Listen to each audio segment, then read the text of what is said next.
Hey, what's going on everybody? So in this video, I'm going to be showing you how to update, access, and refresh tokens using the Fetch API. So what we're going to do is create a custom wrapper around the Fetch API. So this way, anytime we make a request to some kind of private route in our API, if our token is expired, we're actually going to make sure that we can update our token either before the request or after the request. So this video is actually part of a mini series on my YouTube channel where I built out a full backend using Django, a front end using React, and the first method I used was to simply update my token periodically. So every 5 to 15 minutes, whatever you want that to be, we simply make a call to the backend and we use our longer lifespan of a refresh token to update an access token. So it simply just fires off every 5 minutes and that token is constantly updated, and this is how we make sure that a user can continuously stay logged in.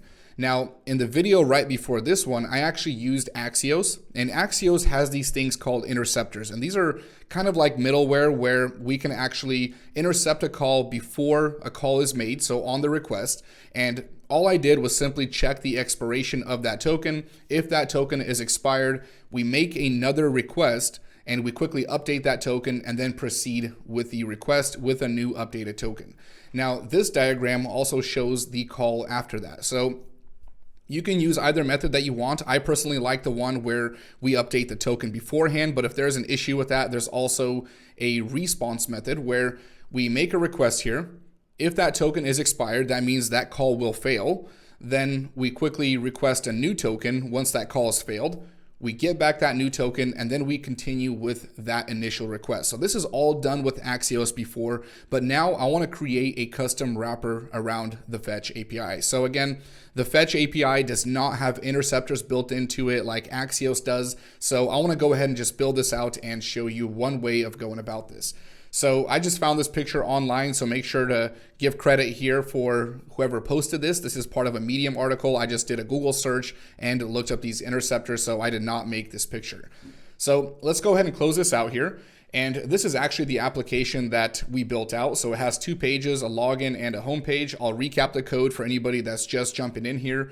The backend is built out with Django. So the home page is currently blocked. There's a private route. We can't go there. Once we log in, we can see this information, the token is updated, and if I continue to refresh this page, whenever that token fails, this is where we update it and make sure that that token is constantly up to date and we can keep getting this user's data right here. So let's go to the source code. So this is all on GitHub, and we're going to download the code from the last video where I used the Axios interceptors. We'll use this code and then we'll just build on top of that. So go ahead and clone this project. There are instructions right here. This will ensure that you have a Django backend set up and a front end. Make sure you have both servers on and we can continue. So I already downloaded this. I made sure that I have all the packages installed using all these methods right here. And let's go from here. So we'll close this out.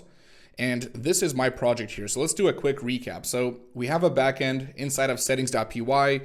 I'll just go ahead and make sure that the token lifespan is short. So right now it's set to 3 seconds. So this means that pretty much right away this token will fire or it'll expire, and then we're gonna have to update it. So I set it to a short lifespan because I wanna be able to see that right away instead of waiting a long time. But ideally this would be about 5 to 15 minutes, and you can change that however you see fit. And then our refresh token, this will have a lifespan of 90 days. So that's the backend. They're both in one folder. Now the front end, I'm going to do a quick recap because I did recap this in the Axios video and we also built it out completely from scratch in the video before that. Those will all be linked in the video description. But right here, we just have 2 pages. We have a home page and a login page. In the home page, we just have this get notes method, and we have our state using function-based components, and we set our state using setState. So we use the context API. So we have our auth tokens and some functions to log a user out. And this is all we have at this point. So this function just calls our custom function here that we built out in the last video with Axios. We make this request and we load the data in. So very simple, not much to it. The login page here just has a form. We use the context API here. We call this method from the context method right here. So from auth context JS, and in here we have all the methods that we need. So we have the create context method. We create our provider right here. And in here, we have our state, so our tokens, our user information, which is decoded from that token, loading, and then we also import history to make sure that we can redirect a user once they're logged in. Now down here, we have a login function. This is still using the fetch API, so fairly simple. We just make a post request. We pass in the username and password from that form. We'll scroll down here and we set the data once the user logs in. So the auth tokens, and we go ahead and store that token inside of local storage. So wherever you want to store that, that's up to you. That's not the purpose of this video. Whether you want to use cookies for that or any other method, that's up to you. Now we have our logout function, very simple. And in the video, not before this one, but the one before that, where we use that refresh method, this is that update token method. So it's all commented out, but basically we just call this method periodically to update everything. So we won't worry about that. That's in the video prior to this one. And then we just pass in all these functions and the values through our context data into our provider. So we have a use effect method. We check if we're loading. We just set these values. And here is where we provide all the data. So we don't load any of the child components until loading is set to false. And that's how we render everything out with the data passed in. So we'll go back to app.js. Here we have our router. Our provider provides all the information to our header, our private route, and the login page. So that's all the code up until this point.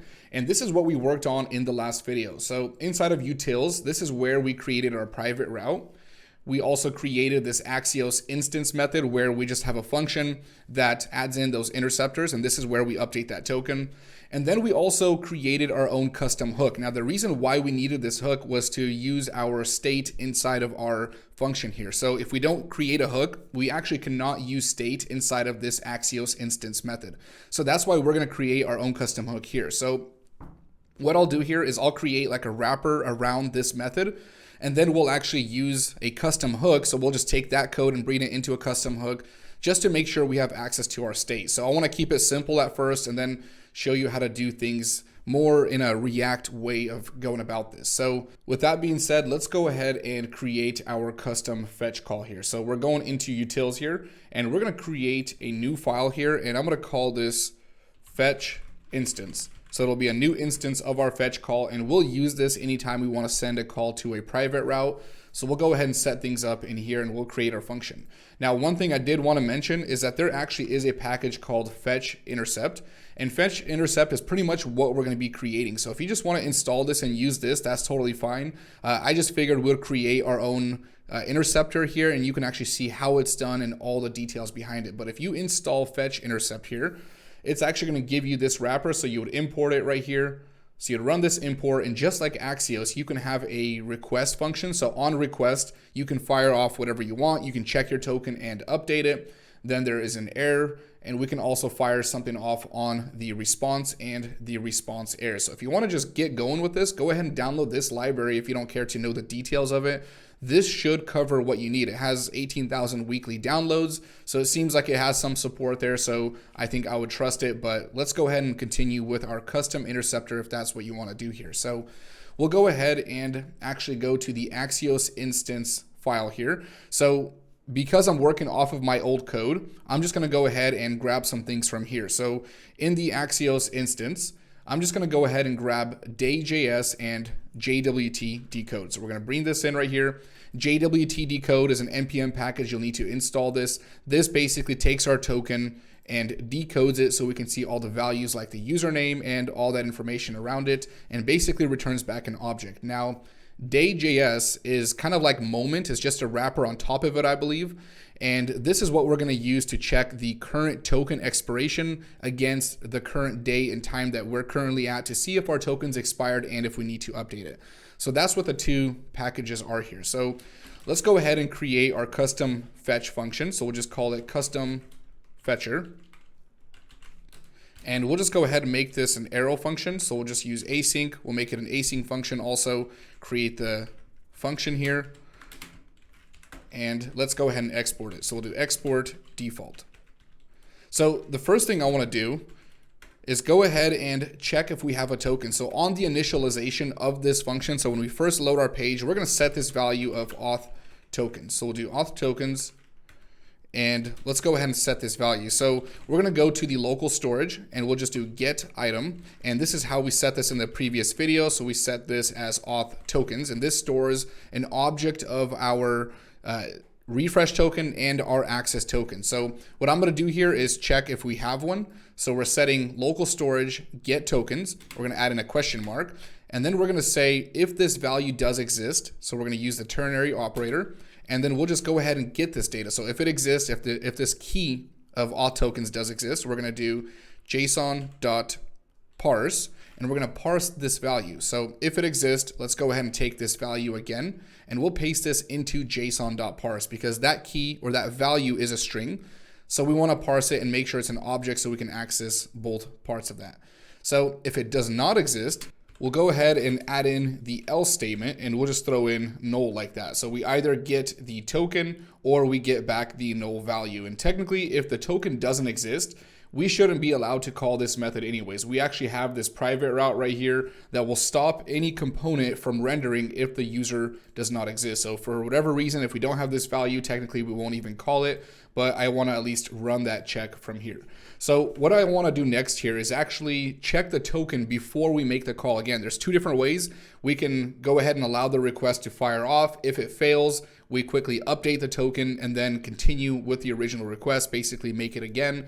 But what I want to do is check the token before that request is fired off here. So let's go ahead and get our user values here. So we'll set the user value. We'll just do const, and this will be user. So to get the user, we're going to get the user values from the auth token.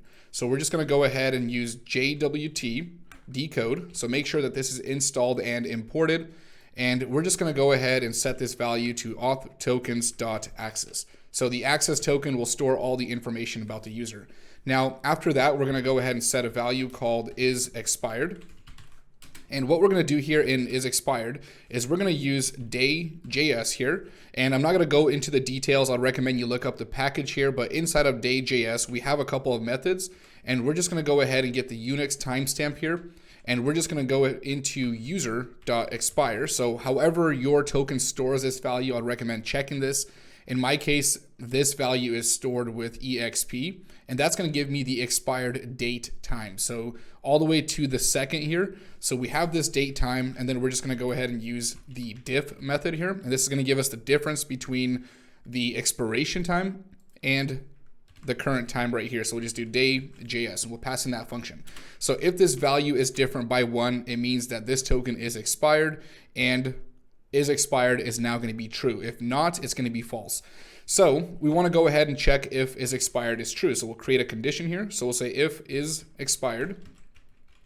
So if this is true, let's go ahead and quickly update our token before we continue with the original request. So we'll just say proceed with request here. And this is all going to happen before the initial request or the original call is made here. So if isExpired is true, we want to go ahead and update this. So we're going to set auth tokens, and this is going to be a return value of a function called refresh token.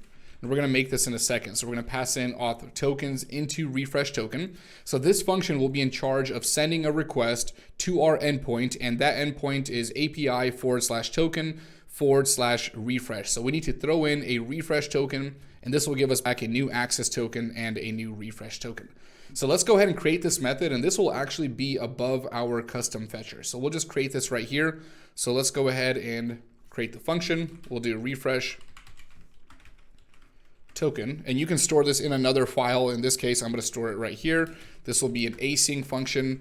Let's go ahead and pass in auth tokens, continue with the arrow function, and we just want to return back the data. And the data will be the tokens. So we'll just do data, and let's continue from here. So we'll set the response value, and this will be the response to the request here. So we're going to use await. We'll call fetch, and the endpoint that we want to go to. So if you're not familiar with Django, don't worry about this, but we have this endpoint that goes from API/token, and then we need refresh. So if you're using a different backend, whatever you need for this value, go ahead and get that endpoint. And in this case, all I need to do is throw in a refresh token, and that will generate everything for me. So we'll throw this value in right here. That's going to be as a string. That'll be the response. So we also need to set some information about this. We want to set the method here. Let's remove this right here.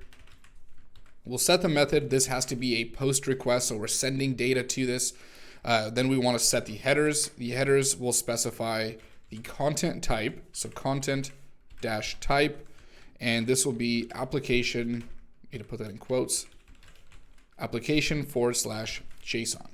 Okay, so that's the headers. Now we want to send the body. So the body will just be the refresh token. So we'll just do JSON.stringify. So we have to stringify this when we send this. This is part of the fetch API. So we want to stringify that token, and then we want to throw in the auth tokens. Okay, so that information is sent. Then we want to go ahead and get that data. So we'll do data. This is going to be await, and we're just going to do response.json. So we need to parse that response back into JSON data.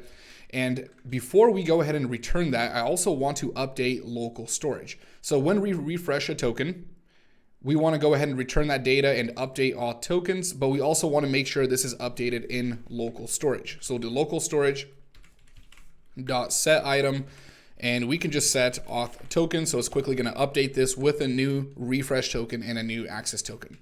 So we'll just do JSON.stringify. So we want to stringify that data and put that into the local storage. And this is going to be the auth. Actually, no, that's going to be data. So we'll throw in data right there. So if we want to be a little bit more exact right here, we can actually remove this, create an object, and we can only send refresh right here. So the original method of just sending auth tokens would work because it does have the key of refresh and the value of that refresh token. But if we want to be exact and only send the refresh token, just want to make sure you can see what's happening here. We're sending that refresh value, and then we're sending the auth tokens dot refresh. So that's what the backend needs, at least to how I have the code set up here. So it could change depending on your backend, but at this point, this is how everything's going to work. So the function here is done. So we send the post request, we send that refresh token to the backend. We'll get back that access and a refresh token. So a new access and a new refresh token. The original ones will be blacklisted. And then we set that value inside of local storage. So local storage is now updated, and we can continue down here. So regardless of what happens here, whether we update the token or not, we can continue down to the next step here. So in this next step here, we want to continue with the original request. Before I do that though, I do want to update the headers here and make sure the token is attached on every single request. So we'll go to our custom fetcher. And when we call this, we want to pass in a URL, so that's pretty standard. And we also want to pass in config here. So config will be an empty object if we don't pass anything in. And with config, we want to set the headers and make sure that the token is passed in. So I'm just going to remove that part. Actually, I'll leave it. That looks fine. So let's go ahead and set that value. So we'll just go ahead and go into config, and we're going to get the headers part. So if it doesn't exist, we're going to set it. So we'll set the headers, and this is the same as what we're doing right here. So we're setting this value, and with the headers, we're going to set the authorization token right here. So the auth token. So we'll just do headers, and this is going to be an object, and inside of this object, we're going to throw in authorization. So we did this in the last video with the Axios method too. So we use the backticks for the template literals. This will be a key value pair, and we're going to set the bear token, create a space here, and we'll pass in the variable of the either updated or the original auth tokens. And in this case, we want to pass in the access token. So I'm going to throw in a question mark just in case it doesn't exist here. We'll make sure we don't have any errors there. And that should send the token. So we're passing in the config headers, and this will be sent on every single request. So once this is attached, we can actually continue processing that request. And what I'm going to do here is actually create a function here that's going to fire off that request, and then we'll just get those return values, and that'll be the data that the user actually sees. So let's go ahead and get this value. So we'll just pass in response and then data. And this will be a function called original request. And this function will take in the URL and then config. So we'll pass in those headers, and let's make this a capital R right there. And we want to create this function. And it looks like at some point I may have removed that closing curly brace. So I want to make sure that our custom fetcher opens and closes right here. So we have original request. So now we actually want to make this function. So let's go ahead and continue with this. And I'm just going to make this, let's see, I'll just make this above our refresh token method. So let's go ahead and make this function. We'll paste that in. That's the original request. This will be equal to async. We'll create an async arrow function, process this. We need to pass in the URL and config in here. So we want to pass this information along with it. And I'll just do a little recap right here so you can understand what's going on here. So in this function, we're just going to go ahead and get the response. So we'll do response. This will be equal to await. And now we'll call that original fetch call. So this will be the URL, and then we'll pass in the config, which will now have the token and anything else that we want to pass along with that. We'll get that data. So from response, we'll just do response.data. Actually, that's going to be response.json. So we want to parse that data. And then we'll just return inside of an object. We'll do response and data. And make sure it's in this order where response is first if you call this information like this with the response. So we're just taking these values right here, response and data, and we're getting it back right here. So this is what's actually happening here. So this original request is really what we're calling here. This is all the user wants to get. Now we had to create this wrapper of a custom fetcher to make sure that everything is updated beforehand. So we get the tokens. This all happens before that request. We call the request, and then this is after that request. So let's do this. Let's console something out. So we'll just do, actually here, let's return the value first. So we'll do return, and then we want to pass in response and data right there. So custom fetcher will return that original response and that data. So now when we call this, just to kind of visualize the life cycle, we'll do console.log, and we'll just say before request, and that'll console out, and then we'll console out this. We'll do console.log after request. So I want you to visualize the wrapper. So this is really what this all looks like right here. We just created a wrapper around that request, and this all happened before. So before request, after request, and then in here, let's just console out the data. So console.log, we'll just do requesting like that. And let's throw in the data, so we'll just pass in data like that. Okay, so we're still going to add in an after call, so you can actually update the token after if you want to try that. That'll be just another method, and then we'll create our custom hook. But I want to start testing this right now. So this is our wrapper. We'll go ahead and bring this into our homepage. So we'll go into homepage right here. Let's go ahead and make this import. So this is going into .utils. So we'll do utils / fetch instance. We'll bring this in right here. Let's also throw that in as a module, and we can use this down here. So let's actually comment out this use Axios method. So that's from the old code. We're not using that. So if you're using the same files, go ahead and just comment that out. Let's comment out all of this, and then we need to change this response here. So at this point, we're just getting back the response and data from that fetch instance. So we'll just do response and then data. So this is what we're returning right here inside of this function. So we just want to get all of this, and we'll go back to the home page, and we just want to go ahead and set this to await, and then we'll call fetch instance. And at this point, let's just go ahead and throw in this URL right here. So that's the endpoint that we want to call. Now, the only issue here is we don't have like a base URL, so we haven't set that up like we did before. So we want to set that value to whatever your domain is or that specific endpoint. In my case, it's going to be port 8000. So we'll just go ahead and open this up. We'll take this endpoint and we'll bring this in. So inside of fetch instance, I'm going to set a value here called base URL. So we'll just do base URL. So that's going to be the main endpoint. We'll remove that /.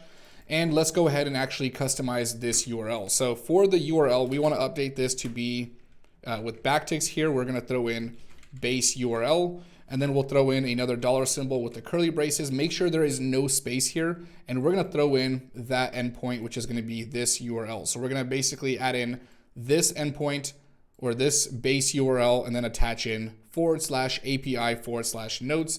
And that should give us this route here. So if we go to port 8000 API /notes, I won't be able to see anything because I have not sent that token, but we're going to do this from the front end.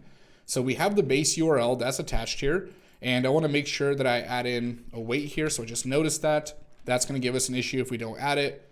We continue with the request here. In original request, we also want await here. So we'll set that value In the home page, we also have await. So all that looks good. So let's go ahead and test this first. So we'll go ahead and refresh this. And here we go. So we have not set that data yet, but we see before request. So I want to make sure that you can see all of this.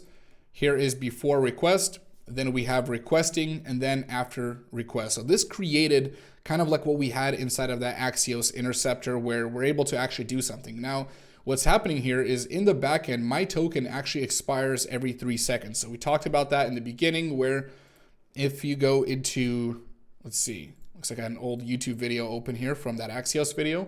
So if I actually go back here and go into backend, the token is going to expire in a few minutes or in a few seconds. So it's 3 seconds. So let's actually test this out here. So we'll open up the terminal. We'll go into that server. We'll make sure we can see that. And let's see what's happening. Let's set the data first. So let me actually minimize this. We'll go back to the home page and let's let this data actually set that. So we'll just remove all of this and we have response.status. We're not going into response data. So that's an Axios method. In this case, we have data destructured right here. Let's save it. And here we go. So now when I'm requesting this, I can actually show you what that looks like in the terminal. So we'll bring this in here. And as I refresh it, let's try to minimize this as much as possible. When I try to refresh this, we're going to see this actually happen. So we're going to see get methods here. So you see get, and then after 3 seconds, it's going to actually expire. So as I keep clicking it every 3 seconds, you're going to see a post method appear somewhere in that process. That means the token expired, it quickly updated, and it was basically updated, and then the new token was sent.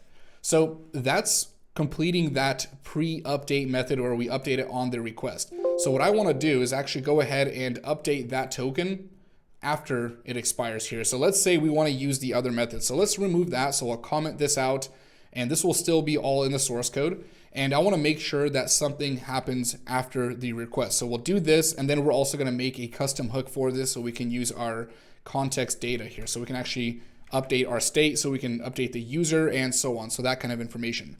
So let's say that we send the request. So we're not even going to worry about this. So let's actually remove all of that or comment that out. And we just try to get the token from local storage. We send the request and then this request fails. So what happens is we want to quickly update that request. We want to quickly update the token and then send that request again. So this is the other way of doing things. So at this point, let's go ahead and do if, and I want to make sure my face is not covering any code here. So we'll throw in if request, or we'll do response.status text. So go ahead and console out response, check what values you have in here. But in my case, I have this unauthorized value here. So I'll actually just copy and paste something in here. So this is what that response status text will look like, or the status text will look like if that token call fails. So if I try to make this call and that token doesn't work, it'll say I'm unauthorized to access that endpoint because the token is either not there or it expired here. So what I'm going to do is go ahead and set this auth tokens value, and we're just going to call this refresh tokens function right here. So we're going to call it after the request fails. So we'll set that value right here. So we're calling that same function, nothing different, just when we're calling it. We're going to quickly update the token. We're going to take these headers here. We're going to update the headers in that response. And then we're just going to go ahead and take this value right here, the original request. We'll bring this in right here. Make sure you don't leave it like this. So what I'm going to do here is just call this new response here. So we'll do new response. So we actually want to update these values. So we'll get that new response, and then I'm just going to go ahead and update response. So we already have response right here. So we're just going to update these values, and then we'll just do new response, or this is equal to new response dot response. And then we'll do the same for data. So I'll just recap this in a second. So we're updating data from here, and this will be new response data. And then we just continue and return that original value. So let's check this out. So if that call fails, so we didn't update the token beforehand. If that call fails, we make that request, the call fails, it means that it was unauthorized. We quickly get a new token, we update the headers, and then we go ahead and send that original response again, or that request again, to get that value. So let's look what's going to happen here. Let's make sure everything's working. So we'll go back here. It's all working at this point. Let's take a look at the console here. So if I go ahead and open this up, we'll move this. Let's actually close out the console so we can see it. So we still see that there's the data right there. So if I click this, so every 3 seconds it's going to fail. So we'll do refresh, refresh. Every 3 seconds you should see this request fail. We'll quickly call post, and then we can continue calling that. So if I just do this for a bit here, you'll see red here every couple of seconds. That's going to fail and update it. And that is the cycle after that method. Okay, so we got those 2 methods, and now we want to do things the React way because there are some issues here. So for example, inside of our context API, I covered this inside of that Axios video, but we still want to be able to update our user and our auth tokens inside of that global state inside of our application, because right now we're just updating our local storage and we're able to make that request. But if a user changes their name or some values change, we need to update our global store. So all this information right here is available everywhere our provider gives this information. So we want to be able to update that, and there's no way of doing that inside of this function here. So we need to create our own state here, or our own custom hook. So only inside of hooks can we actually access state inside of our hooks and inside of components, but we can't do it inside of functions like this. So we're going to go into utils.py, and we're going to call this hook use fetch. So that's one thing about our hooks here. They have to start with the word use. So they always have to prefix with that value. And we want to quickly just make some imports in here. So we'll go into the fetch instance. We'll close out the auth context. We'll close out the home page for now. And let's just bring this in right here. So we're going to take these values, bring this into our use fetch hook. Let's go ahead and create the hook. So we'll do use fetch, and we'll continue with the hook itself. We'll return some values here. So we're going to return back a function, but before we do that, we're actually going to need to create it. And we're just going to do export default, and this will be called use fetch. So we're just exporting that hook, and I need to also set this value right here. So because this is now going to be a custom hook, I can actually use my state from my auth context. So I need to go ahead and import that and then import any methods that I have in here. So we're just going to go ahead and import from React. We're going to import something called use context. So this will let me use the context in here. We'll get that imported. And then down inside of use fetch, let's go ahead and import what we have inside of auth context. So in auth context, I have my context data here. So I have some state here. I want to make sure I get my set auth tokens value. I also want to get the auth tokens. Sorry about that sound. I want to get these auth tokens, and I also want to be able to update my user inside of the global state once that data is updated.